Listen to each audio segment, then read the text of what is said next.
So hello, John, and welcome to the show. Thank you so much for agreeing to come and talk with me today about your experiences of working in the UK prison system and how this links to the subject of cults, coercive control, and manipulation.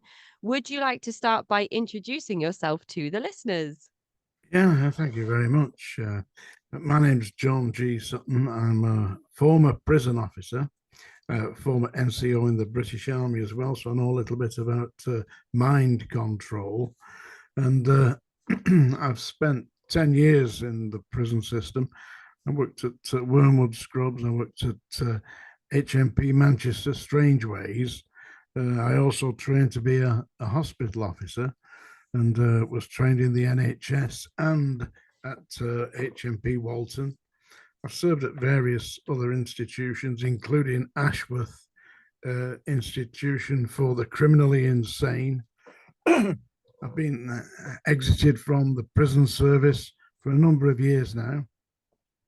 But one interesting aspect that people may like to know about me is that when the Strangeways riots took place in 1990, the lawyers acting for the defence, representing the prisoners that were rioting and smashing the roof up, asked me to give evidence for the defence against the Crown, that's against the government.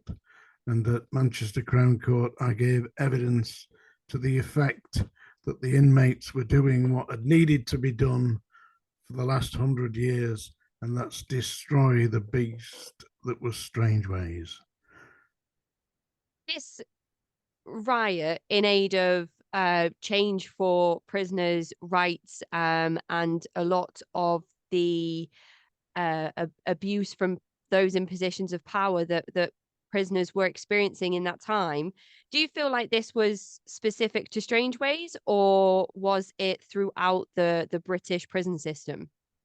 Not exactly throughout the British prison system. No, there were certain jails that were known, they call them screws necks, screws jails that was run by the prison staff. Do you know why they call prison officers screws? I don't think I do.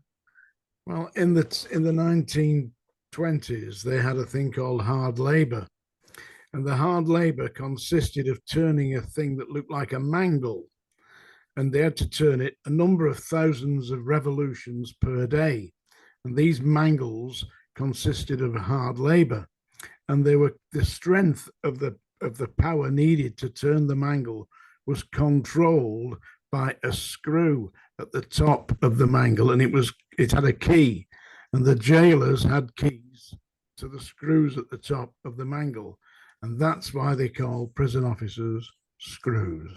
Oh, I had no idea. That's such an interest. I know from watching you on Sean Atwood's channel that you have so many of these nuggets of information. I'm really looking forward to seeing the direction of our conversation today. And you mentioned that part of your time within the prison service actually consisted of HMP Walton, and I am in Liverpool, so I wondered if you could talk us through what your experiences were of Walton in comparison to some of the other prisons you've worked in. I've worked in many prisons, and probably the filthiest, dirtiest dungeon of them all is Walton. When I was there in the early 80s, they were strewing food. Inmates were throwing food on the floor, and they were walking through it. There were rats, vermin, cockroaches. The cells were absolutely disgusting, filthy. At the time, of course, there was no internal sanitation. There were 3 inmates to a cell built for one in the era of Queen Victoria, and the whole place was an absolute disgrace to humanity. I was working there a number of times. I went there when there was a riot in the early 80s with a number of staff from Strangeways. We were just there to grab them when they came down, which we did. And of course, I don't believe in abusing inmates. I mean, they're just people like you and me. It could easily be my brother, my uncle. It could be my father or my grandfather, and they're in prison. I mean, imagine if it's your father. You would not like to think that he was being kicked round the landings and abused by prison officers, would you? But the No, not at all. Oh, well, but the problem was that is what was taking place. And during my time in the prison system, I quickly identified that what we had was a system that was an abuse of human rights, and that we, as the staff, were a part of this. And it was no good saying, oh, it's just the inmates. The conditions that pertained inside dungeons like Walton Jail and Strangeways, Wandsworth and Pentonville and Wormwood Scrubs, they were the same conditions for the inmates as they were for the staff. So it was really up to the staff to put this right, because the inmates couldn't do anything. Well, they couldn't do anything until they got hold of Strangeways and decided to rip it to bits. And that was the key to changing the prison system.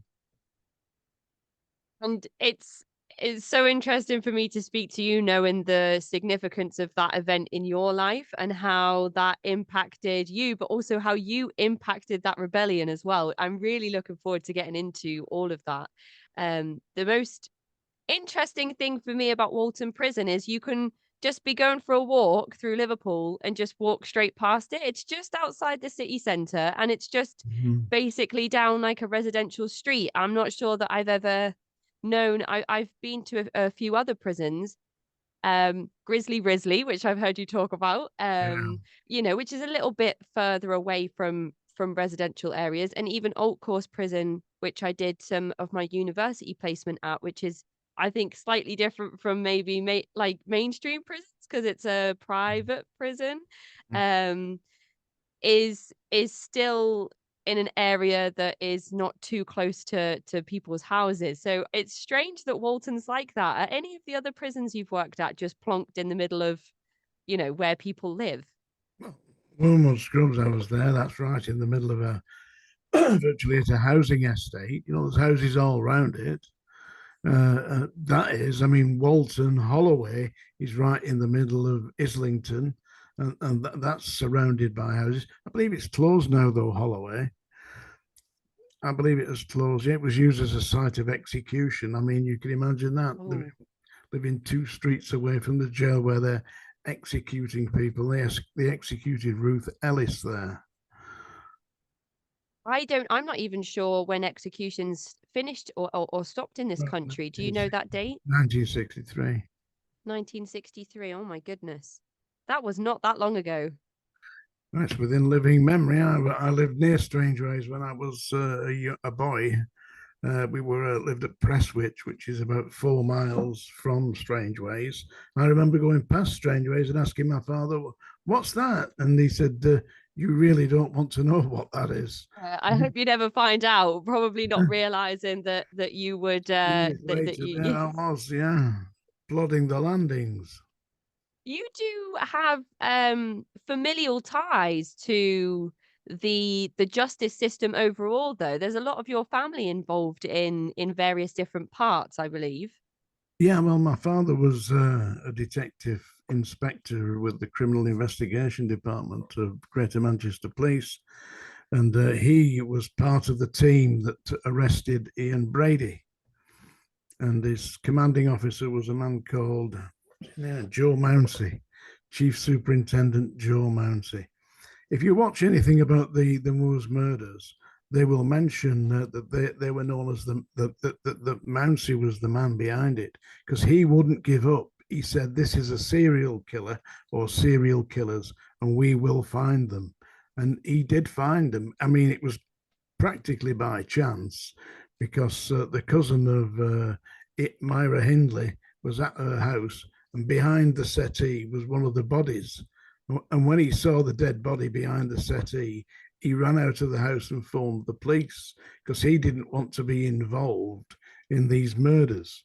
So that's how they arrested them. They lived at Hattersley, I believe. If the cousin just didn't happen to see what he saw, there's a chance that they could have continued on, or maybe never even got caught. They could have gone some time. They would eventually have been caught, because, I mean, despite the fact that Ian Brady liked to think of himself as an intellectual, he was little more than a jumped up petty thief. And he'd Mm. already spent time in Strangeways. I met Ian Brady on a number of occasions when I was working at the Scrubs. He was on the segregation unit there, and he wouldn't speak to staff. He was a supercilious little shithouse, perfectly honest. Pardon me for lapsing into the vernacular there and degrading your intellectual interview, but that's basically what he was. You know, you didn't lay hands on him, you didn't just left him alone, basically. But he considered himself to be a superior individual. He had this, was it Friedrich Nietzschean idea of being Superman? You know, you no doubt read Friedrich Nietzsche, yeah. And he considered himself to be that. In later life, he wrote a book called The Two Faces of Janus. And he got help on that book by a man called Colin Wilson, who was at the time an internationally famous author, wrote a book called The Outsider. And he contacted Colin Wilson and asked him to give an opinion on his book. Well, Colin Wilson did that. I knew Colin Wilson, you see. And he said to me, "What do you think about this?" And I had a look at it. I have a copy of the book signed by Colin Wilson because he wrote the foreword. And basically, it was an excuse for his actions, saying that he considered himself to be above the rest of the human race. And what he was doing was experimenting with the limits of personality. But really, that was just an excuse for being a vile, horrible, sex perverted lunatic. I've read some of that stuff about Ian Brady and how it was that rhetoric that he used with Myra Hindley and other people, like to create that charismatic aura around him that he had. And it's my understanding from your interview with Sean that somehow, and I guess this is the first real point of discussion around corruption in at least historical British prison systems, even if they have changed, that Ian Brady somehow was in a position to get access to vulnerable inmates that he did sexually abuse. He did, yeah. He was held for a period of time in the hospital ward at Wormwood Scrubs.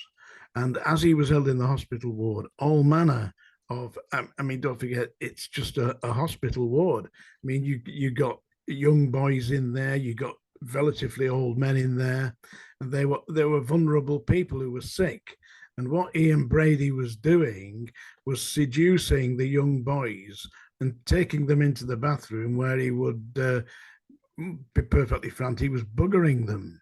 So that he was sexually abusing the young Borstal boys, because inside Wormwood Scrubs there was a Borstal allocation unit. And that is where inmates came from the courts into Wormwood Scrubs. They were examined and tested and, you know, segregated and sent off to the Borstal system. But first of all, they had to go through the Borstal allocation process. And if they were taken ill, well, there was only one hospital inside the Scrubs, and that's where they went. And that's where Ian Brady was held, and he was taking the opportunity to seduce them. There were a number of very dangerous inmates in there. One of them was a man called, he was the murderer, the guy who poisoned everybody. Graham Young. Do you remember Graham Young? I don't recall him personally, but I do know this story from your other videos on your channel, Tales from the Jails on YouTube. Everybody go and subscribe. Yeah, and don't forget to get my book. Yeah, there it is, HMP Manchester Prison Officer. It's available on Amazon, folks. Yeah, well, the story's in there because Graham Young was on the ward at Strangeway at Wormwood Scrubs, and I was virtually a new officer, and I went on there, and the hospital officer in charge said, "Nice to meet you, John. Come and sit down. Oh, we'll get you a cup of tea. Come here." And he called this guy over, "Get Mr. Sutton a cup of tea." So he got me a cup of tea. "Would you like a biscuit?" "Well, very nice." A couple of ginger nuts, and I was a cup of tea. And the prison officer said to me, hospital officer, you know, said, "Was it nice tea?" I said, "Very nice, actually, you know. Nice to get nice hospitality here, you know." He said, "You know who that was?" I said, "I have no idea." He said, "Graham Young, you know, the poisoner. He got him, Graham Young, acting as the tea boy on the hospital ward." How mad is that? I mean, Wasn't Young's MO to use poisons in drinks and things as well? what he did. He put paraquat and various other poisons into the tea where he worked at this factory and poisoned about 5 of his work colleagues. He killed about 3 of them, and the others were just seriously ill. I'll tell you a story about Graham Young. About 8 years later, 7 years later, I went to Ashworth Prison. That's for the criminally insane. And I'd only been in there about half an hour, and a guy come up to me, just looked like Hitler, with a little mustache, hair plastered down. Hello, Mr. Sutton, how you doing? I said, who the hell's this? He said, you remember me? Graham Young. It was Graham Young. He dressed himself up as Hitler. And in his cell at Ashworth, he had Nazi flags and all this rubbish on Hitler and all that. They allowed him to get on with it, you know. Graham Young, yeah. But the strange thing was, at Ashworth, they had a number of staff taken ill. They suspected it was Graham Young poisoning them. It's a different story or a different scenario from the one that we were talking about with Ian Brady, but you still wonder, how does Ian Brady have a chance to be anywhere near the vulnerable people that are kind of similar to the victims that he targeted outside of prison, when that is what the prison is for? But also, then how does somebody that is known to poison and kill people be given the tea round? It's like it just doesn't add up, does it? Why these individuals are placed in these roles within the prisons? I can understand why they allowed Graham Young to make the tea, because it was the hospital staff's idea of a joke. Okay, okay. So would black that be humor. like the prison system's version of like hazing and stuff that you might find in the army or at boarding schools? It's that kind of thing. They were just having a laugh with you, you know, taking the. But I mean, once I found out who it was, I'm no more having any more tea from that man. I'm telling you. Yeah, no, thank you, no, thank you. And you wanted Did to know Young? how he got there. Well, he would have been taken ill whilst he was in the prison or considered to need some psychiatric assessment. So he would be held on the hospital ward, because the hospital wards in the prisons were used for psychiatric assessment. Right, okay. And was it through a descent into ill mental health that Young was moved to Ashworth Prison? Do you know the circumstances around why he was Oh, yeah. sent to a different place? Graham Young was extremely intelligent. I mean, I'd only met him once or twice, but years later, when I went into Ashworth, he just came up to me, hello, Mr. Sutton, remembered my name, everything. So he was a really smart cookie, but he was also absolutely as mad as a box of frogs. I was on duty one night, and Graham Young was in a manic phase, shall we say, and they locked him in a padded cell, and all night he kept singing, Daisy, Daisy, Oh gosh. give me time after time after time. It got to about 2 o'clock in the morning. I heard this bang crash. Well, the hospital staff had gone in and injected him. That kept him quiet. So you mentioned that you were involved in the armed forces yourself. Was this before or after your stint of working in prisons? Oh, I joined in 1968.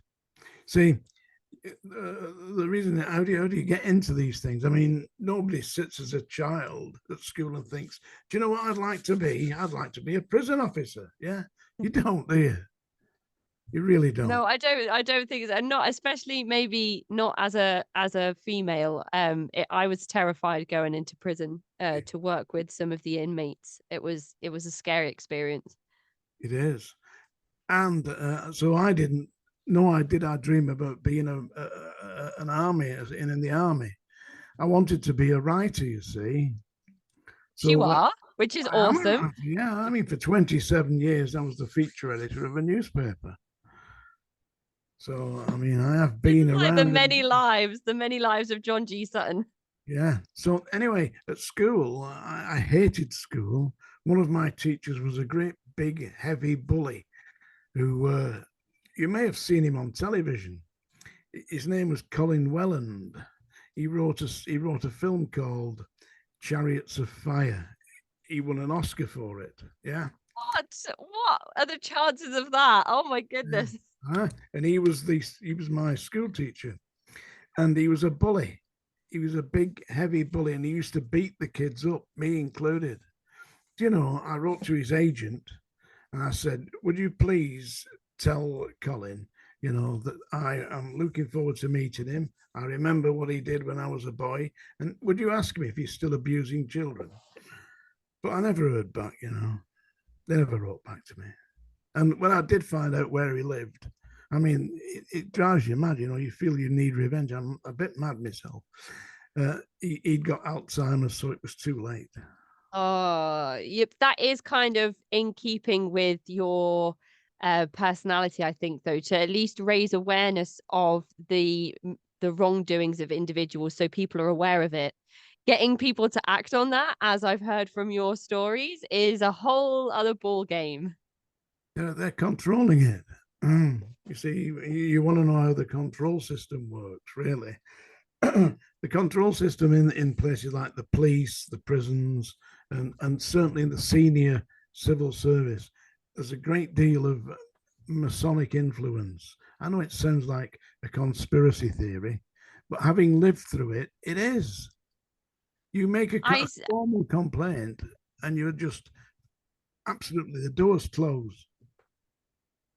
What if you were to make a formal complaint as somebody who had been invited into and accepted that invitation into something like the Freemasons? Well, once again, I mean, if you're inside, then they will turn on you. I was asked when I was at Strangeways to investigate another cult called the National Front, and there was an officer of the Labour Party who I think was the deputy prime minister, an MP called Eric Effer, who you will know. He was the MP for Walton, and he contacted. Yeah, no, I moved up Oh, here when yeah. I was 18, so I'm not too familiar with the history of politicians in the city. If you ask anybody who Eric Effer is, he was the MP for Liverpool, Walton, and he was the deputy leader of the Labour Party. And Eric Effer asked me if I would investigate the National Front at Strangeways. So I knew about the National Front, but I'd avoided them like the plague because they were quite mad, you know. So I said, yes, I'll do that for you. So I spoke to the people who were running it because I did know them. And they said, oh, well, wonderful, John, come and join us, you know. The leader of the National Front was a man called Brian Baldwin. So that's his name. And there you go. And he was a principal officer. And he was also the chairman of the Prison Officers Association at Strangeways. And he was the leader of the Northwest branch of the National Front. And he said, you must come with me and be my personal guest. So he took me to a meeting of the National Front. There was about 300 people there. And the guest speaker was a man called David Dukes, who was at the time the Grand Wizard of the Ku Klux Klan. Oh my goodness. He was from America, and he came over to give a series of lectures to the National Front. And it was all jumping up and down, shouting "White Power!" White, absolutely insane. And he was not allowed in Great Britain. He was banned, and he was staying with Brian Baldwin, who was a principal officer of the Home Office, and that's where David Dukes was. So I wrote all this up. Yeah, I was gonna I ask what I wrote it up and I sent it to Eric Effer, and he said, "Oh, this is absolutely mind blowing." He said, "I'm going to take this up with the Home Office." I said, "Do you want me to send it to the Jewish Gazette?" He said, "Yeah, that would be absolutely it." So I sent a copy of my report to the Jewish Gazette and a copy to Eric Effer, and I said, "Well, I'll not stop there." So I then spoke to somebody on the national press, and they did a big feature, put me on the front page of the newspapers, you know, about all this National Front nonsense and the dungeons, and I even got them a picture of Brian Baldwin to put in the paper. That was holy hell broke loose at Strangeways. They banned the paper. They wouldn't allow the paper in. All through the prison system, they banned the paper. You know, it was the Daily Star. I've still got copies somewhere. I've seen your face on the front. Yeah. I thought that feature was linked to the rebellion that took Oh, place at yeah. Strangeways. Is this what kicked it That was off? part of it. Yeah. I said, no, Right. I'm not going to work like this. I'm not going to work like this. You see, the problem with the prison service and the Masons and all that, it was they were running the trade union. The trade union was run by chief officers, principal officers, senior officers, and the junior rank and file had virtually no say. So that in the event that you had a complaint about the conditions you were working in, you took it to a prison officers association. Except the prison officers association were the management that were in charge of you working in the filth, dirt, and degradation that consisted of your working conditions. So you effectively had no representation whatsoever. And if you didn't do what you were told, you were ousted. You were given the worst jobs in the world, and you were physically attacked. And they didn't just send inmates to attack you. That happened to me a number of times. When that didn't work, they sent staff. The Freemasons are part of a historical group of esoteric hidden societies, but actually not that hidden anymore. I think that people often proudly state that they are part of the Freemasons. I think it's depicted in Line of Duty really well, where they talk about how many senior members of staff in the prison system are part of the Freemasons, and then obviously the well, maybe it's not obvious to people that don't know, but it's male only. So there would never be an invitation for myself, for example. But you've mentioned during your talks with Sean that there are some notable um ways to identify if somebody is a Freemason. And I wondered if you could just talk us through what that looks like. Well, they have certain signs that they make to each other. I mean, I have never been a Freemason. I have attended a number of Freemason dinners as a guest, but I'm never going to allow myself to be recruited as a Freemason because I absolutely don't believe in secret societies. I don't need it. And listen, there's different levels of Freemasons. There's the Freemasons who run the corner shop, and there's the Freemasons who have a little builders merchants, and they're in there just to get little contracts and connections and a step up the ladder and maybe a contract from the local council, and they've got people who are Freemasons. And then there's the other level of Freemasons, the people who are like Jimmy Savile and Lord Mountbatten, and King Charles is a Freemason. I mean, is that not known? It is an absolute fact. And this is at a different level.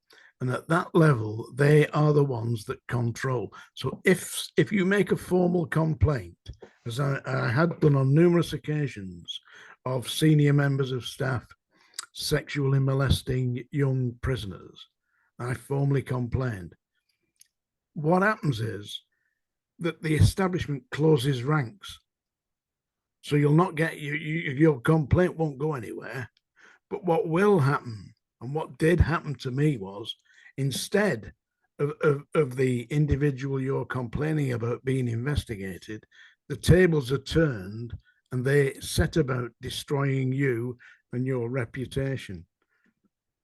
That happened to me at Wormwood Scrubs. I reported he was either the vicar or the chaplain, for sexually molesting a young boy on a regular basis.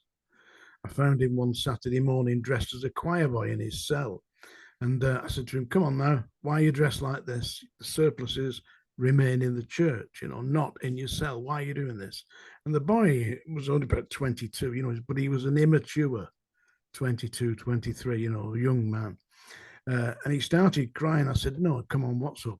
Don't be like that. I'll help you, And he told me that he was dressed like this because every Saturday morning, when all the rest of the wing were on exercise, the chaplain or the vicar, whoever he was, came round to his cell and he had to fillet him on his hands and knees dressed as a choir boy.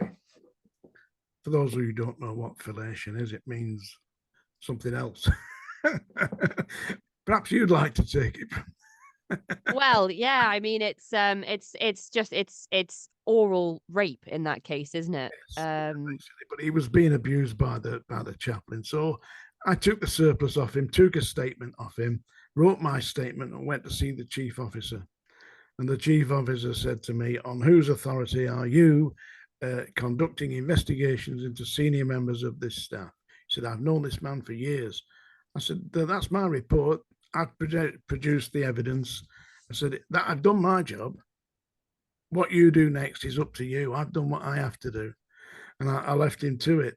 About 4 or 5 days later, I was on the landings, and one of the inmates said to me, they're asking questions about you. They got the CID in, investigating me, not investigating anybody else, investigating me, because there was nothing to discover. I hadn't actually done anything except my job. Yep. Obviously, we're looking for a loophole to charge me with. Yep. Yep. But you were consistent in turning down pressured bribes that you would receive from pretty dangerous inmates that I've heard you talk about in. They offer you bribes and all the rest of it. It isn't going to get you anywhere to do that, because it's the very first time that you allow yourself to be compromised, you've had it. You are their prisoner. I never did take anything like that, but that's their control system. The inmates have a control system just like the staff are, and at places like Wormwood Scrubs, which was another screws Nick and strange ways, it's the brutality of the staff. I saw in a staff at the Scrubs playing games with inmates, pretending to hang them, and they thought it was a joke. The poor people who were subjected to, and I said to them, you really can't be doing this, piss off. The dangerous men, eh? You start telling them you're not gonna do it, then you find yourself on the receiving end, which I did on a number of occasions. It must be so much easier in some circumstances to just conform to those control systems that have been created in the places where really they should be non-existent more so than anywhere else. You'd like to think so, but it isn't the case. And the way that I would say 80% of the staff do cope is by turning a blind eye. Hear no evil, see no evil, speak no evil. They absolutely don't see it. They don't want to witness it. I mean, come on. You only got to walk into a jail in the 1970s, got 3 men in a cell, no sanitation, banged up for 20 hours a day. Instantly, this is abuse. This is an abuse of their human. They're not. This is no way to treat human beings, but to tell prison staff, that what they're doing is little better than the guards were doing at Auschwitz and Belsen. They absolutely think, oh, no, I'm not doing that. I'm just locking them up. No, you're not. This is an abuse. They didn't understand it. In terms of forcing oral sex from somebody, raping somebody in that environment, are you aware of the circumstances in how the chaplain was able to carry out that abuse, and either the threatening the threats that the chaplain used to force the individual into this? Because there has to be that position of power has to be exploited in some way? Is it just because the chaplain has keys to the cell? Well, it Because wasn't the young person coercion. could have.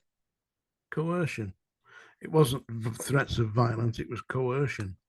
They were just, oh, come on with me, you know, I'll look after you, you know, and that was ridiculous. But it wasn't just the chaplain. I caught one of the governors at it. And I reported the governor, and the same thing happened again. Police investigating me.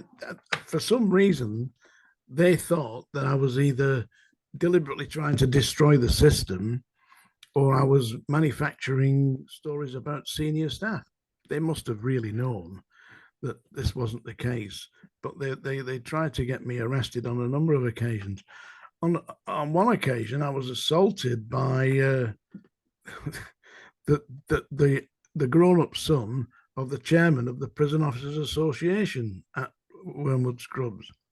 And he didn't come on his own. He came with 3 big men to attack me. It didn't work. I mean, I used to be the army boxing champion, and I floored the 3 of them in about, well, in the blink of an eye. And that was all done with. But when I told the police that I'd been attacked by 3 men carrying glasses who were going to threaten to kill me, they said, when they came across the pub, we are going to kill you, Sutton, and they had glasses in their hands. I would say that that's reasonable to defend yourself. But the police arrested me, and I had to go to Crown Court to prove my innocence. It cost me thousands and thousands of pounds. In today's money, it was probably about £20,000 because I had to get a barrister. It was central London, you know. I mean, I never told my wife how much it cost me because she was upset enough by all this. But I had to, and it didn't stop there. It was one after another. So I really should have got out a lot earlier than I did. But I was there to earn a wage, you know. I wasn't there to entertain myself. And I would have been a police officer like my brother. My brother ended up as an inspector in the police CID. I'm colourblind. I can't join the police. Goodness. Yeah, I know. I went for the to join the police, passed the exams, all the rest of it. Came to the medical, colourblind. Can't join the police. So I thought, well, I'll join the fire service. So I went to join the fire service, passed the exam, test, colourblind. Can't join the fire service. So I get fed up by this. I left the army, and so I thought, well, I'll try the prison service. And that's how I ended up in the prison service. It wasn't by choice. It was just it was a proper job. You know, you got a pension at the end of it. Oh, that was the idea. It's less so nowadays, I believe. When you first joined the prison service, is there a particular set of training that you have to go through, or has that changed a lot over the years? Well, I don't believe it's the same now as it was. They have what's known as local recruitment now, and they've got private prisons, which is an abomination to use prisons to make profit. That's diabolical. That's an insult. I mean, whoever dreamt this up? Was it probably Tony Blair? I mean, he's a wicked bastard, isn't he? Evil, horrible, nasty little man. Yeah. But I won't talk too much about it, that perverted bastard. You know, pardon me, I don't want to ruin your podcast. No, this is your story. I am just listening to you tell it however you want to tell it. Yeah, I know quite a bit about that, but I'm not going to discuss him. I just say that the training consisted of training schools. There was one at Wakefield and one at Ley Hill in near Bristol. That was a training school, and you went. I think it was 12 weeks training. And it was a form of indoctrination, very much like in the military. You know, you were on parade in the morning, you were lectured in the classrooms, you were getting that camaraderie. You know that you were part of a force here that was going to do some good. And really, at that point in the service, you really did think that you probably were going to make a difference. And you had to apply to be which prison you wanted to go to. I wanted to work in a young offenders institution because I believed if you could get them at a young age, then you could perhaps change the pattern of their life. So when it came time for me to be allocated the prison I was going to, I got Wormwood Scrubs, which is about as far away from a young offender as you can imagine. And then I got put onto the biggest wing in Wormwood Scrubs, which was C2 landing and C Wing, which was the biggest single wing in Europe. It had over 200 inmates on one landing. Yeah. So when you say that, I'm picturing like when they call food time, 200 people ferry out of all of their cells to go line up to get their food. Yeah. So Wow, 200 people. How that's can just one you, landing. There's 4 landings. what would the ratio be for staff to 200 inmates? 4 staff and 1 senior officer in the wing office. So you had like 50 inmates. It was like 50 to 1. Oh my goodness, that is terrifying. I understand that not every individual is going to pose a risk or be dangerous, but in places like Wormwood Scrubs and Ashworth, for example, that might not be the case. Ashworth was a different ratio, and Ashworth, all the staff at Ashworth are medically trained. It's scary. Yeah, they have security officers. I wonder how much it's changed now. I do remember when I first went into to do some facilitation workshops in Old Course Prison, and the group that had decided, that their extracurricular activity or their, educational slot or recreational time, they wanted to put it towards doing some drama workshops, which is what I was Yeah, doing in the prison. And they first all showed up and they were all like, no, I'm not interested. I don't want to do an adaptation of Oliver. And by the end of it, they were all fighting over who was going to play Nancy, which I thought was the funniest thing because they were yeah, these really big, tough guys with all these tattoos and they had all these. I remember one guy had a scar that went like all the way across his neck and really intimidating group of people. But interestingly, would get really annoyed at each other if no one was listening to me. They'd be like, show some respect, which I just thought was strange. But yeah, when I initially went in, the prison officer that was working on allowing these individuals to access these workshops, he sat me down and told me that I can't share any details about myself to anybody, including how long it took you to get here. If somebody asks you like, oh, where did you come from today, you can't say anything like that because it's so easy for some people to work out exactly where you've come from, what bus you might have used, and that's how extortion happens to people outside the prison who don't necessarily work inside the prison. Is this the sort of thing that you'd come across regularly? absolutely. I mean, they will try, and I mean, the worst ones for that when I was at the schools was the IRA because they really did have mega connections on the outside, and they used to say to you, "Don't talk to us like that. We know where you live." We know And your wife's name, we know your kid's name. they knew, and I know how they knew. It was a Oh, strange place. That I mean, they were on the lifers wing at Wormwood Scrubs on D wing, and I was on there one day, and I was sent by the security officer, the principal security officer, to search a certain inmate's cell. So there was myself and another member of staff. So I went to see the chief officer, the principal officer in charge of the wing, and I said, I'm going to search this man's cell. I said, can you tell me where he is? Oh, he said, forget about that. He said, go and have a cup of tea. He says, there's newspapers in there. He said, you won't have to pay for the tea, coffee, whatever you want. He said, that's all right. That's on me. I said, I'm not come for a cup of tea. I come to search this guy's cell. Where is he? No, he said, I'm telling you, go and have a cup of tea. I said, thank you very much. I'll find him. So I went off and I found him in a Spanish language class. So I shouted his name out and he stood up. I said, come on, you're with me. You get your cell searched. No, no, I'm not going. I said, come with me. You know, you've got to search your cell. You know, it's not asking you, I'm telling you. I'm not. So I thought, well, I've heard enough of this. So I just walked in and snatched him, you know, as you would.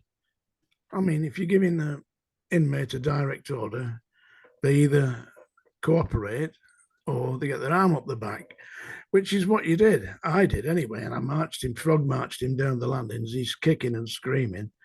And next thing, I'm surrounded by staff, including this principal officer who's shouting at me, get off him, get off him. I said, I'm going to search his cell. If you don't get out of this wing immediately, he said, I will throw you out. About 4 of the staff, they're coming at me. I thought, that's bloody madness, this. I'm out of here. Hey, why were they protecting him? I've no idea why they put. I've an idea now, but I didn't at the time. So I left there and I went to see the chief security officer and told him what had happened. He said, "Oh well, forget about that." He said, "Just go and do something else somewhere else." I said, "But you've sent me to search this man's cell, and I can't do it." Less than 2 weeks later, I was sat at home watching television. On television, a news flash came, riot at Wormwood Scrubs, and it showed images of inmates on the roof rampaging around, and they were wearing mock uniforms that looked like the IRA. They had a big homemade Irish flag, and they were parading it up and down the roof of D Wing at Wormwood Scrubs. And one of them was the inmate that I'd gone to search. So it's likely that those things were being hidden in that cell. In his cell, yeah. What was your reaction when that came on the telly? I told the chief security officer the following day, I said, I told you there was something to do with that. I've no recollection of that. I don't know what you're talking about. No recollection whatsoever. And they had an inquiry into that. An inquiry. They never asked me. I could have told them exactly why it happened, because the staff had allowed it to happen. You must have felt like you had whiplash doing this job, because you understand what's expected of you and you're trying to follow it to the letter. And when you're being instructed by your seniors to follow those rules and regulations to the letter, and then you're being stopped by other senior staff who are then backed up by the staff that sent you to do those things in the first place. I don't know how you coped. Oh, well, I mean, I think that they kept sending me to search the IRA and to supervise the. I think they were trying to get me killed, actually. Yeah, because the IRA used to say to me, "We know." It kept saying, "We know who you are," you know, and they're bloody well dead. So, in terms of what was happening, because there's, as you've mentioned, there's systems of control that have been created within this environment of control. So if the prison system is it's a legal system of control it's created to incarcerate individuals for periods of time depending on crimes that they have committed. Inside those systems have been other systems created by staff in positions of power and also prisoners in positions of power, or inmates. I'm not sure at this time what the correct terminology would be. Boys, really. But so you've got prisoners coercing prisoners, you've got staff coercing prisoners, you've got prisoners coercing staff, and then you've got staff coercing staff. Oh yeah, it is to be avoided. I mean, you have to be very strong-minded. You either have to be very strong-minded or extremely malleable and half blind. Because if you pay any attention to what you're doing and you try and do your job, you're going to come across the people that really run the show, and it isn't you, believe me.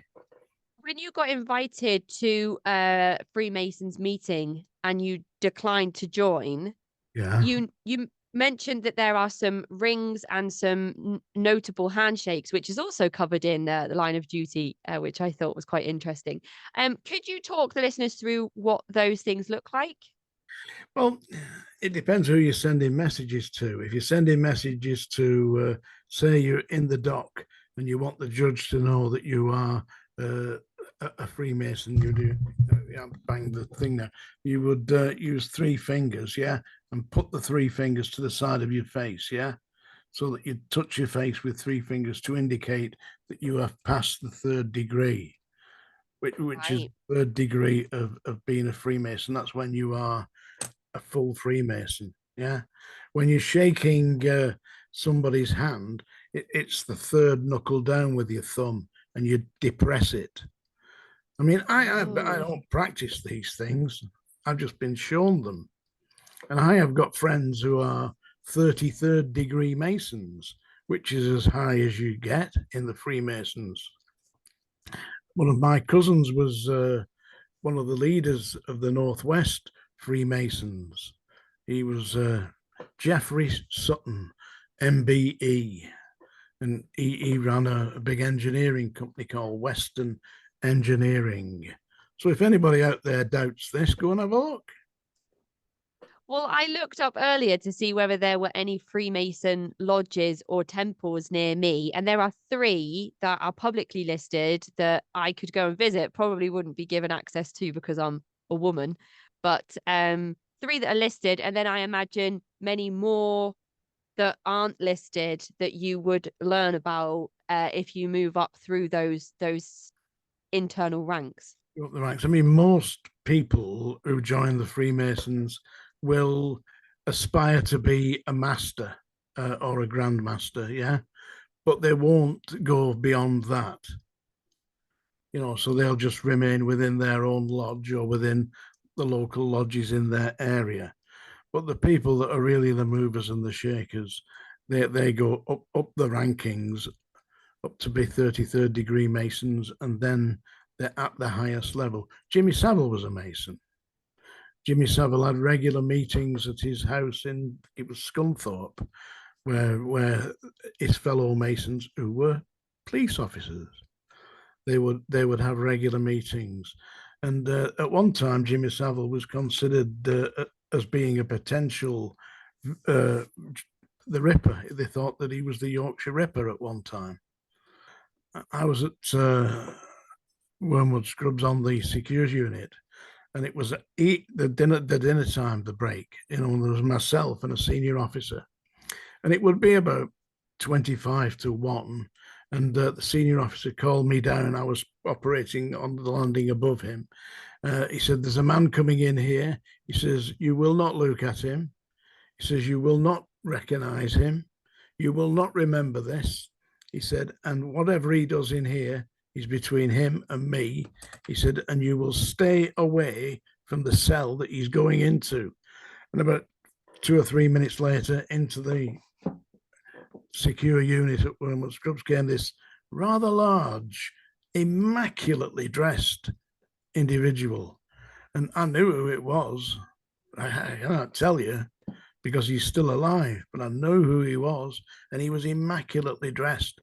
And he was taken by the senior officer, and he went into the cell with Ian Brady. And he was in the cell with Ian Brady for about 15 minutes. And when he came out, all his shirt was undone. His collar was to one side. His face was all flushed. He was sweating and red. What the hell have you been doing in there? Have you written that information down anywhere in case you know the the circumstances so you can name this person publicly at some point? No, I'm not that mad. No, what even if they, like pass away my next brother, week or my something? brother knows. My brother knows. I've written. Right, okay. My brother's got all the details. Did you ever hear of Jimmy Savile visiting anybody in prison? He did visit the Ripper, but he visited the Ripper at Broadmoor, and How are two people like that allowed access to each other? That makes no sense to me. well, Edwina Kerry knows about this because she was the health minister at the time, and she allowed Jimmy Savile to have the keys of Broadmoor. I mean, on what grounds? I tell you this: if I had been a nursing officer at Broadmoor, I would have arrested Savile. I would not have hesitated. I would immediately have called the police and had him dealt with. But the problem is, as I've told you, you ring the police, The police come along, you get the sign, yeah, that's it. Funny handshake. Next thing you know, you're suspended from duty. That's how it works. It's a control. There's another thing that you talked about with Sean and Jen on Sean's channel about somebody who received a letter from someone prominent in the House of Lords, but there was no record of communication between those two people in terms of the prisoner sending the initial letter, which would then grant a response from the person who received the letter. But that member of the House of Lords, I believe he's dead now. I think Lord Boothby, I believe it was. But the inmate was serving 16 or 18 years for armed robbery. And he got this letter, came in from the House of Lords, and I was a census officer on that day. And when an inmate receives a letter, he can only receive it in result of a reply to a letter he's written. So I got his letter file down, and there was no letter to this House of Lords, no letter to him at all. So how did the letter come in from the House of Lords saying, thank you very much for your letter of such and such a date, when there was no letter on his letter sheet? So I excused myself from the census office and I went to see the inmate. I didn't take the letter with me. And I said, I want you to tell me how come, you're getting these letters. I said, and I've seen you going into this governor's office at lunchtime. I said, is that who's doing it? He said, well, he said, I can't really tell you. I said, come on, what's going on here? He said, well, if I tell you, he said, you won't believe it. I said, well, go on, try me.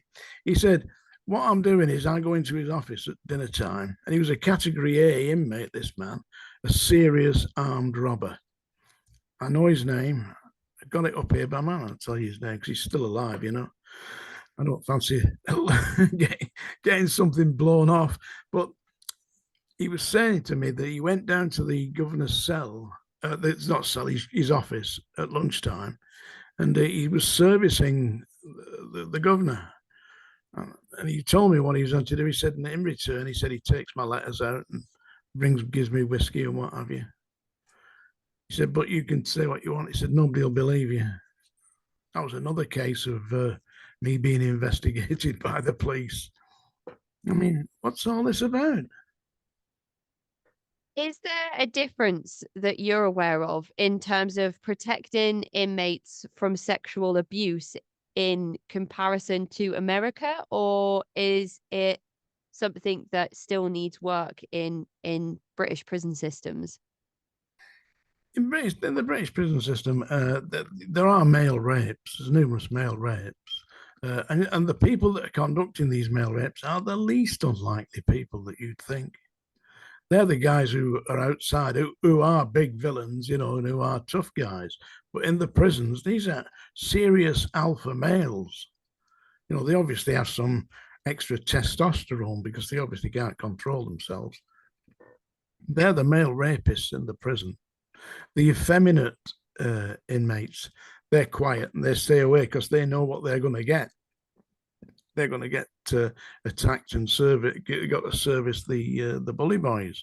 When I was at Wormwood Scrubs, it was on C2 landing one day, and I heard this kerfuffle. And when I opened this guy's cell, out he jumped in a woman's dress, and he'd made it from a bed sheet, and it was painted all over like a dress, But underneath it, he was stark naked. And he grabbed hold of me and started screaming, kiss me, Mr. Sutton, kiss me. Well, I'm not a weak man. I introduced him to the wall with his head and flung him back into his cell. And that was the Cambridge rapist, Peter. Wow. Peter Cook, the Cambridge rapist. He'd raped a load of women, 30 or 40 students, in and around the Cambridge area. He was the guy who used to wear a leather mask with a zip across, and across the top he had the word rapist. And he was mad. I tell you, he was a strong little bastard. He weren't very big, about 5'5", something like that, but stocky, Put up a bit of a struggle before he hit the wall, but That's all right. It's part of the game, isn't it? But I saw him on a number of occasions associating himself with other inmates. You know, usually they were getting down, filleting him. Strange thing, one day I was on C2 landing, and this inmate who'd only been there a week or so came up to me. He said, I don't want to trouble you, boss. He said, but he said, I think you might be able to help me. I said, I'll try. Come on. He said, how much is it for a blowjob? I don't really know. I said, ask one of the cleaners, they probably know. I said, I would think you'd probably about a quarter of an ounce, smell me cat, because they don't use money, they use tobacco, they did then. I said, well, what do you want to know for? He said, well, I quite like it. And he wasn't looking to get himself. So he was the guy who wanted to do it. I thought, you're more likely to get paid than have to pay. Doesn't that tell you so much, though, if inmates are coming up to prison officers asking them what the currency of the realm is in terms of sexual favors? Yeah, it's a bit strange, you know. It is strange, and I it's wasn't, I strange wasn't, that, I wasn't aggressive with the inmates. You see, I had tried to help them. well, unless they attack you and Well, you that's it. defend yourself. I dealt with it, yeah. But generally speaking, Peter Cook was all right after that. He knew what he'd done. He wasn't the only one. I mean, I don't look like I don't think I do anyway, but I was in the hospital one night, in the hospital ward, and I was on duty, and it was about 2 or 3 o'clock in the morning, and I kind of half dozed off. I was on night duties there, and it would be about 4, and I woke up and there was a man sat on my knee trying to kiss me. Kiss me, kiss me, I love you, I love you. Get off me, you bastard. I flung him on the floor, and it was Bernie Silver, the ex Soho. He was the head of bloody Vice in the Soho area, He was a proper gangster, but he was suffering from syphilitic dementia. And I've got this guy on my knee trying to kiss me. God help us. Yeah, Yeah. do please get off. Oh my goodness. Yeah, no, no, thank you. I never fell asleep in the hospital ward again. No chance. Do you think that the prisons have changed in terms of how prison officers are allowed to handle well, that's probably not even the right word these days. Restraints probably not even a word that is used, but how you would manage an inmate that is attacking you? Do you think that if you were to throw someone against the wall now, you could face disciplinary action? Oh, have we moved that far along? Well, let's face it. I mean, if somebody's attacking me, what am I going to do? What am I going to do? I can't. I either defend myself and overpower the man along with all the help that's required, or I get injured. And you get somebody like Charles Bronson who gets hold of you and decides that they're going to take you hostage. You don't want to be in a hostage situation, So you're faced with you defend yourself.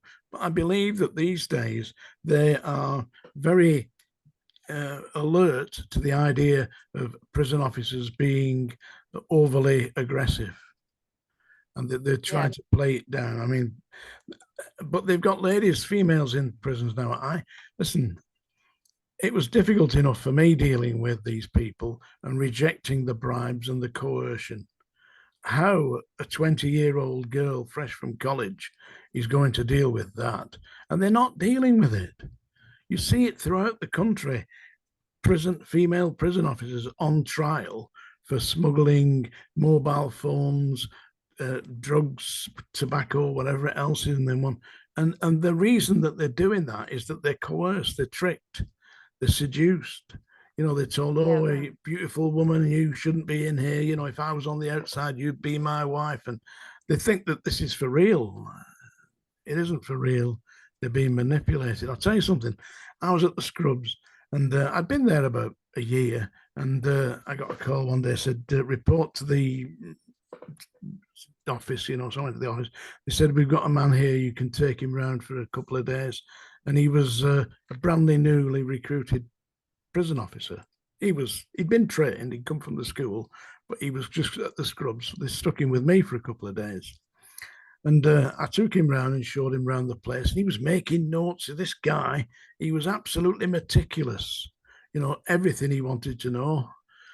And I thought, he's just a little bit intense, and he told me he was a former warrant officer from the Royal Air Force, and he'd been responsible for putting on parades for the Queen. He'd met the Queen, he'd met Mountbatten, he'd met all the royal family, and he was the big noise in the RAF. And he'd been recruited to the prison service, and he thought he was a star, this man. He was going to sparkle and twinkle. And I said to him, be careful in here. I said, because these people are masters at manipulation. They'll tell you you're wonderful and how you are going to be the man that's going to change the prison system. And the next thing you know, they've got you by the bollocks. He says, you don't need to speak to me like that. He said, for 30 years, I've been in charge of hundreds of men. I thought, I can't tell this guy anything. Anyway, he was posted to D Wing. That was the lifers wing at the Scrubs. And I never thought no more about him until about 2 months later. And I saw somebody I knew from D Wing. I said, oh, how's he going on, this guy? So what do you know about him? I said, well, when he first came, I was the officer he was attached to. I just wondered how he'd settled in. He said, he don't work here anymore. They required him to resign. They found him at the gate with tobacco and whiskey and smuggled it in. What they'd done is they'd got him and twisted his mind in the lifers wing, and they'd persuaded him to go placing bets at the local bookies. And as soon as he'd done that, he was smuggling in whiskey and smuggling in tobacco, and he was just their prisoner. And he had been a former senior warrant officer in the RAF. If it can happen to somebody who's worldly wise as that, then sticking a 20-year-old, who's doing the risk assessment on this? Kind of similar to when people say, oh, I don't think that intelligent people would ever join a cult. And I think all the research has suggested that actually you're more perhaps more susceptible to it if you have a certain IQ level. But as you've said here, anybody can be susceptible to that coercion, manipulation in the form of bribery or in the form of offering protection, or even with women working in the prison systems through either seduction or maybe even through threats of finding out where you live, or the names of family members or anything like that. It's really a scary thing, and I'm talking about it in terms of my perspective of 10 years ago, maybe, of going into Northwest prisons. You're talking about the 70s, and I think the laws have changed significantly since then. Very likely. My daughter visits prisons now. She's a social worker. She visits prisons, but for young offenders. Right. Prepares So them. she's doing the work. She's doing the work that you hoped to do when you started. Wow, is that kind of poetic, isn't it? It is kind of poetic. She's enjoying the work, but I mean, it's obviously quite onerous. But she gets them homes and gets them jobs and gets them settled down, and I think she's got an 80 something percent rate success, of people in her care being housed and homed and, working and motivated. And that's the main Yeah, thing.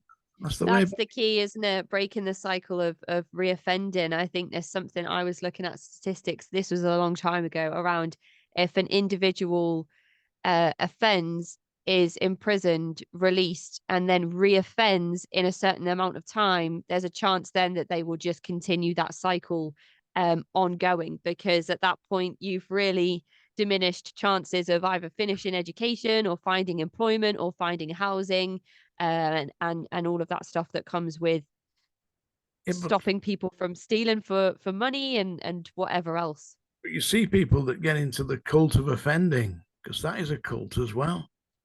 The gangs, they have initiation ceremonies. Used to have initiation ceremonies in the army. I resisted all that.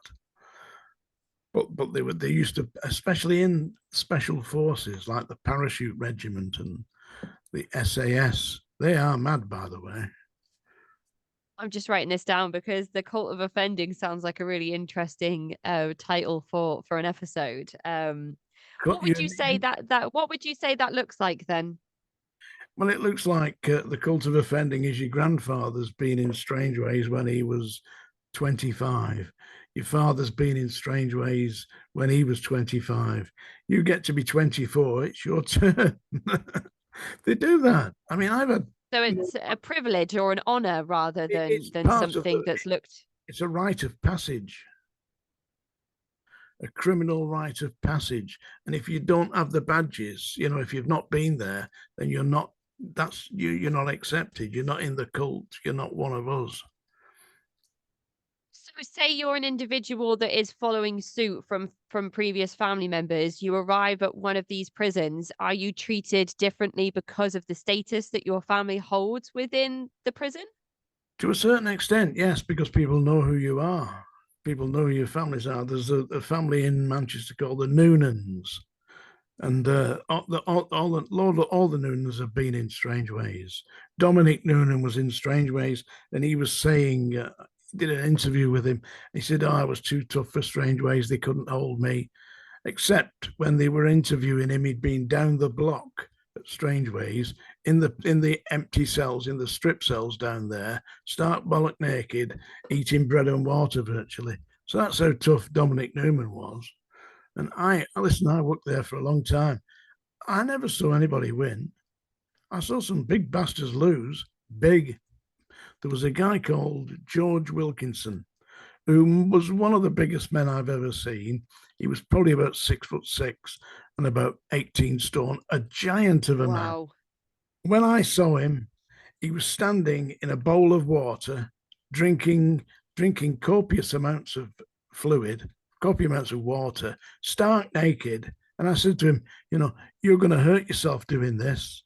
And all he would do was laugh, like that, bloody hell. He was mad. He This didn't would be last. the prison officers would be making the harder prisoners go through this what is this the initiation or is this just mistreatment from staff to knock people down a peg or two? Yeah, there was an initiation at Strange Ways. If you went down the block and you thought you could be the tough guy, there were a couple of jailers there who'd go into your cell and say, like, you've got 10 seconds, give us your best shot. Because after that, you're going to get the best hiding you've ever had in your life. So you've got 10 seconds, go for it. And I know I never saw anybody win. I saw a lot of people lose, including people who were like Paul Sykes. Paul Sykes was a heavyweight boxer who fought John L. Sullivan John L. Gardner fought John L. Gardner for the heavyweight championship of Great Britain. He was in strange ways, down the block, on the floor, arse full of Largactyl. John, you just have the most wild stories.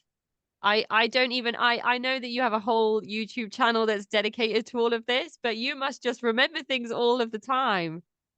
They're just wild stories. What are the most outrageous things that you saw prison officers do in terms of exploiting their positions that really led to you being part of this rebellion that took place in order to get change for prisoners? It wasn't just change for prisoners, it was change for staff. All the conditions that pertained for the prisoners pertained for me, and I had to work there. I was starting work at 7 in the morning, 7 a.m. in the morning, and finishing duty at 9 o'clock at night. It took me an hour virtually to get in and an hour to get back. So we're not talking 14 hours a day. That's 16 hours a day away from home. And what family life is that? And this was mandatory as well. Mandatory overtime, you said? I went to see the PO. I was studying at Manchester University to try and get a degree in law at the same time as working. You can imagine doing that. Yeah, you've done it. Yeah. It made me ill, actually. And I went to see, I'm not surprised. I went to see the POA, the Prison Officers Association, said, look, I need my time off to study. I don't want to work overtime. Oh no, they said we've agreed with the governor that this is compulsory overtime. So you see what's happening today. They're talking about 4-day weeks. 4-day weeks. I averaged 13 days a fortnight. That's what you worked. 13 days a fortnight. If you were lucky. Yeah. Some staff worked all the way through. They did like 14 days, 28 days a month. Heck. It's a lot of it's not like sitting at, I know that it would actually be tough to do that for a long time as well, but it's a lot of walking around and keys, unlocking doors, and there's a lot of responsibility. And you were working in the medical wings as well, so there'd be a lot of, I guess, medication involved That, in your role as well. that was, yeah, I became a hospital officer. But you asked me what really flipped me over into saying something had to be done. I was working down the block at Strangeways, and this psychiatrist came round, and when he'd been round and seen the people, he came back into the wing office where I was sat with some of the other staff, and he said, "That guy's absolutely bloody mad." He said, I'm referring him, he'll be in Broadmoor before the end of this week." And the staff were going up in a way. He said, "What happened?" He said, "Yeah, you've seen pink mice, polka dot mice, blue striped mice." He said, "He's definitely ready to go." I said, I'll have him transferred to Broadmoor." So when the psychiatrist had gone, they were pissing themselves laughing, the staff. I said, "What's so funny about that? This poor bastard's round the bend, he's going away to Broadmoor." He said, "We've been painting the mice. What they've been doing was catching the mice, and they had paints from the art class, and they were painting them different colours, polka dot mice and yellow mice, and putting them into his cell. And this poor bastard had been seeing real mice, but he thought he was mad, and so did the psychiatrist, and they took him away." It's the stuff that like horror stories are made of, where the person gets sent to a place that's classed as like for the criminally insane or the most dangerous people, and then says, "I don't need to be here," and everyone's like, "That's what everybody says. Don't worry, we'll take care of you." That's like the stuff of horror stories. Horror stories, yeah. I went into the block one day and they were kicking this guy. I was a medical officer at the time, and they were kicking this guy, naked guy, on the floor. The staff were standing back, running up and booting him. Then the next one had come up, and I ran forward and got hold of this guy by the top of his hair and dragged him along the landing into an empty cell and shut the door. And I said to the staff, "I'm now going for the senior medical officer." I said, "Now don't you go into that cell. And I know exactly what's happening here." So I went and got the senior medical officer, and I took the senior medical officer into the cell. I said, "This man's been seriously injured." And there were lumps all over him of brown boot polish and all over his body. His teeth had been kicked out. One of his eyes was obviously seriously badly damaged. The senior medical officer examined him, and he said to me, "Mr. Sutton," he said, "why am I here?" I said, "You're here to make sure that this man's not been seriously injured." He said, "There's nothing wrong with him." "Absolutely." I said, "I can't see anything at all." He said, "Don't waste my time again." And off he went. And the staff just gave me one of them. I thought, I'd better get out of here. It could be my turn next. The next day, the incident report book showed that during the hours of darkness, the inmate had been throwing himself at the wall and screaming, and that. So they were covering that up, you see. But what could you do? You couldn't report it. Well, I did report it, but all that happened was it backfired on me. But that's the regime, you see. They get you trapped into that. Once you take part in that, then you're in the system, aren't you? You're there. But resisting that is very difficult. At the time where you decide to try and get some better rights and regulations for prison officers, and you're shut down at every turn, where the other prisons that you attend, they have people on the doors taking names and everything. Is this all linked to how you began receiving, is this how you started to get physically assaulted yourself? I've been assaulted since I was scrubbed, but I gave lectures on this, and I used to go from prison to prison, and they'd hire a function room, and I'd stand up and explain why you cannot allow your managers to run your trade union, because it's very, very dangerous, because it effectively means that you've got no representation. And in the event that something does go wrong, then your managers are your trade union, and that's you down the river. You've had it. And I've seen it time and time again. Inmates attacking staff, staff fighting back. Then they go and complain to the union. Nothing done.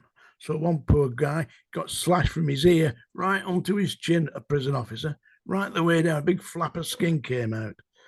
And he was back on duty within a month with a great big stitch. He said, "What are you doing here? Your union should be taking care." Oh, no, he said, "I can't afford the time off." What? What? Just brainwashed into actually following. So I said, we can't have the union run by the staff, by the senior staff. You've got to have our own union. So I set up a trade union. I was studying law at the time, and I had two friends who were solicitors, and they helped me. And I drafted up an application to the certification office, and we got a certificate of independence for the union. I was elected as the general secretary, and I went around. I went to Liverpool, to Walton Jail, to give a talk, and I got it somewhere on record. I was on BBC Radio Merseyside, and I was saying to the staff, because what they did was, honestly, at Liverpool, the governor, the chief officers, the POA, they called a staff meeting, everybody in the prison. And the governor and the chief officers and the POA gave an address to the staff. They said, anybody that attends the meeting tonight that's been spoken to by Mr. Sutton, anybody, and we will expel them from the Prison Officers Association. And at Liverpool, the Prison Officers Association is a closed shop. So if you're not in the POA, you don't work here. So do not attend. And sure enough, when I got to the meeting, there was about 2 or 3 there. They said the staff daren't do it. They dare not do it. Do you know, I was the only man ever to be expelled from the Prison Officers Association. They had a national general meeting to expel me. And they put my name forward, and it was a unanimous 100% vote out. It was like this is more coercion though, isn't it? Because oh, if yeah, you don't, if you're not, if you don't if you're not in, stick you're with out. everybody else, yeah, absolutely. So the social proofing in these systems is so tight. It's almost impossible. It did prove to be impossible, but it was like that scene from 1984 where they're all having that hate hour. Hate, Goldstein. I was Goldstein. And at what point was it that you began receiving physical assaults in retaliation for you trying to change the system? A number of times, I think basically shortly after I'd blown them up in the press and reported them for associating with the Ku Klux Klan, and the National Front were a danger. They used to wear little lapel badges, and it didn't say National Front. It was like a furled Union Jack, and that was a sign for the National Front. And of course, they were abusive to the inmates of colour, you know, which was pointless to me. I mean, what for? It didn't seem to make any difference to me. I mean, prisoners are prisoners, human beings. Get on with it, get your time done, and get out, live your life properly. But that was when it started to happen, and it became quite dangerous. And it wasn't just inmates who attacked me, and a number of staff as well. One staff member tried to bloody strangle me. Hurt my throat. I was off work for about a week. Couldn't eat. Oh, anyway, time passes. That's so terrifying though. You talked with Sean about how you struggled to get prison officer housing, how that the system really worked against you in terms of getting you the housing. And then the time you're attacked by the three people with the glasses, you're taken to court, you win that court case, Yeah, but then there's a further retaliation from that as well, where you end up with somebody comes to your door. he came to my house. Yeah, came to where I lived again and attacked me there. And again, the police didn't do anything. In fact, I got summons for that, but it was a private summons. The guy who'd attacked me, his father was a Freemason. He was the chairman of the POA at Wormwood Scrubs, and they issued proceedings against me in the magistrates' court, and I had to retaliate by getting lawyers involved. You try and get, it was Victor Mishcon from the West End of London. They won't even talk to you unless you take them £1,000. I mean, you're lucky, I guess, in some ways that you survived your entire career within the British prison systems. At the end, they got me in the end. They did get me in the end. How Uh, was it that you finally departed altogether? I rather think that they'd said we've got to get this guy, and somebody came up behind me, a senior officer who was in the hospital service, grabbed me by the back of my tunic, and started to try and pull me backwards down a set of stairs. And I wasn't being aggressive to him. In fact, in my right hand, I had a cup of coffee. I was going to my duty up in the ward upstairs.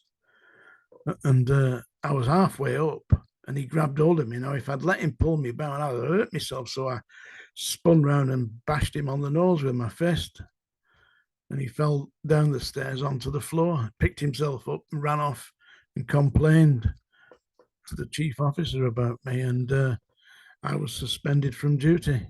And at that point, I went home, told my wife, and she said, "You're not going back there again."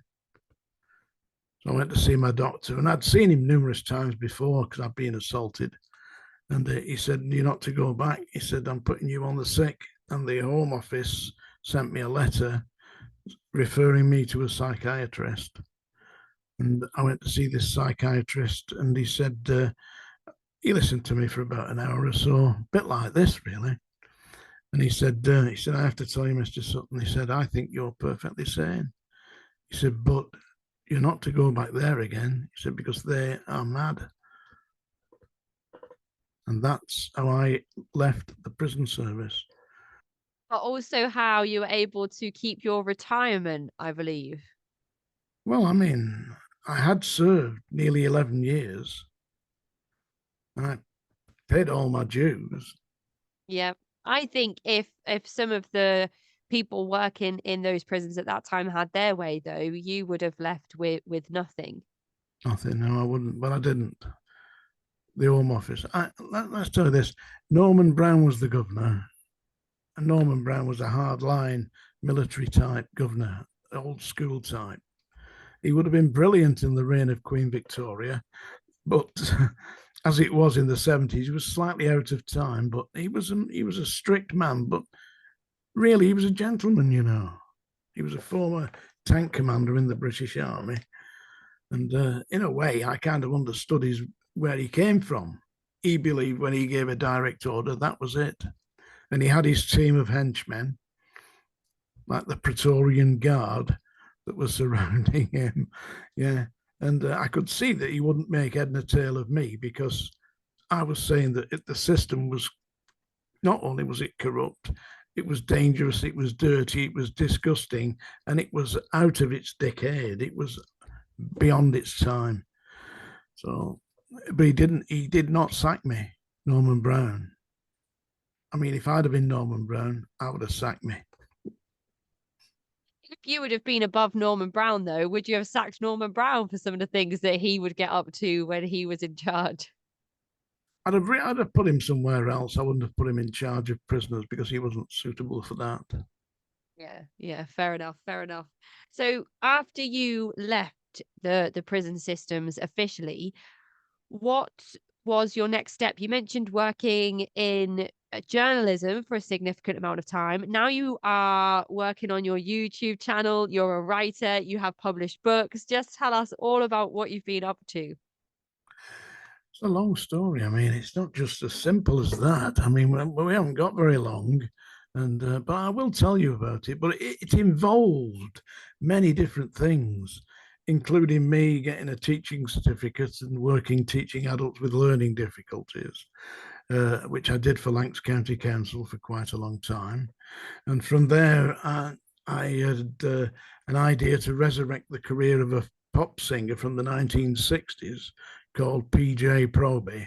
So I wrote some music and songs for PJ Proby and recorded him and released them. And I got him on TV and back on tour, and we're on TV together. And as I started to do that, I was approached by psychic mediums, kept coming to my door, and they said, we've seen you in the spirit world of sending a message. It's time for you to start work. And I, of course, had experienced psychic phenomena all my life. And these psychics were saying, it's time for you to do this. So I did agree to start working alongside the psychics, and ended up doing the show at the London Palladium and writing books on psychic subjects and becoming the feature editor of the Journal of Spiritualism. Wow. And I was the feature editor for 27 years, and I was commissioned by Bloomsbury to write books for Bloomsbury. I wrote a book called Psychic Pets, which was an international bestseller. And I was sat next to J.K. Rowling, and J.K. Rowling and I were commissioned by Bloomsbury in the same day. And from there, I went to work for Penguin. I wrote 5 books for Penguin, Element Penguin in America. And when I was writing for them, Walt Disney contacted me and said, we're very interested in your work. Would you come on the show? So they flew me to Orlando, and I was on Walt Disney's big show there called Pittsburgh, USA, on the Animal Planet channel. And from there, Fox TV saw me and wanted me on. So I went to New York. And from there, I went to various TV shows around. I did a series of 8 shows for that. And so it's been one thing after another, you know. And now you're making your videos and you're still writing books. Have you had a period of just relaxation at all? Can't do it. I'm no good. My son-in-law and my wife and everybody says, stop work. You know, you got to relax sometime. I said, I can't. I like work. Do you get stressed out if you try and sit still? I'm no good at that. I don't sit still anyway. If I'm not working, then I'm writing. I write poetry as well, you know. I write poetry as well. I've always been writing poetry, you know. And I, about 10 years ago, I thought, you've got all this poetry, what are you going to do with it? So I thought, I know what I'll do with it. So I hired a theatre and I put myself on as a poet. And I got one of my mates who's a poet as well. And we did the show together.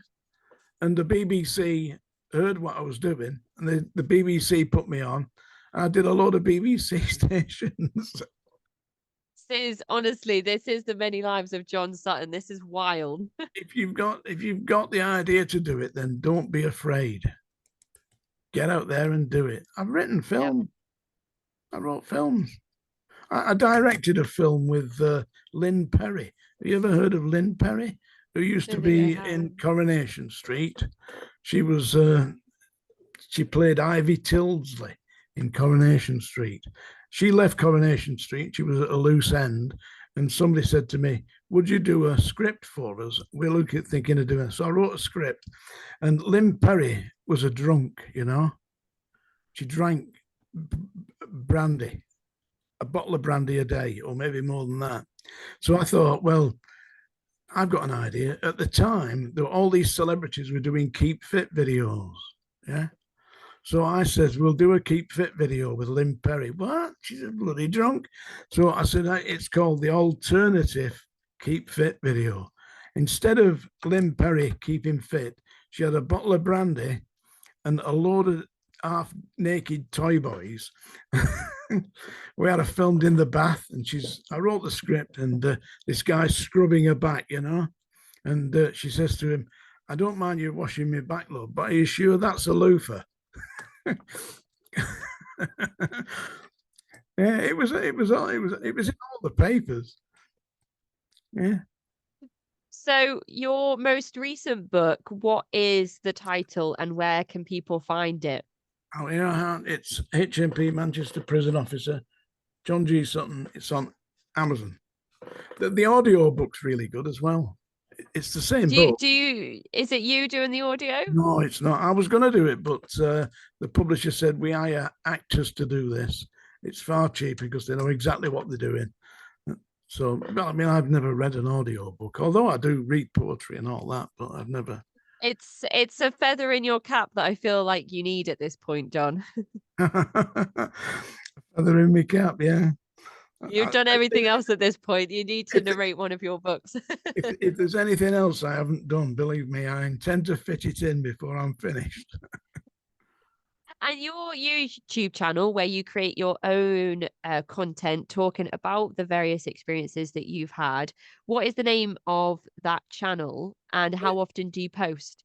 Getting on YouTube, it's Tales from the Jails, and it's with John G. Sutton, just Tales from the Jails. And I usually put one up every day. Every day? Oh my goodness. I try and do one every day. I also got a TikTok channel, but it's comedy, my TikTok channel. It isn't serious. What's the name of your TikTok channel? I'll find it now. It's all comedy. It's nothing serious. I'm just ripping the piss out of society. That's great. Fantastic. So I'll make sure that I put links to all of those things in the episode description. Very kind of you. And all that I've got left to say, John, is, oh my goodness, what a wild life you've had. It's like a life born in activism. You have been, as it sounds, like one of very few people who tried to do things the way that they were supposed to be done, and also trying to change things for the better. And I don't know that there are many people out there that did that. So I really admire the work that you've done, and I'm really thankful that we got the opportunity to have this discussion today. Thank you so much, It's been John. very enjoyable. Thank you very much for inviting me. Good luck. Take care. We'll speak soon. Bye. Bye.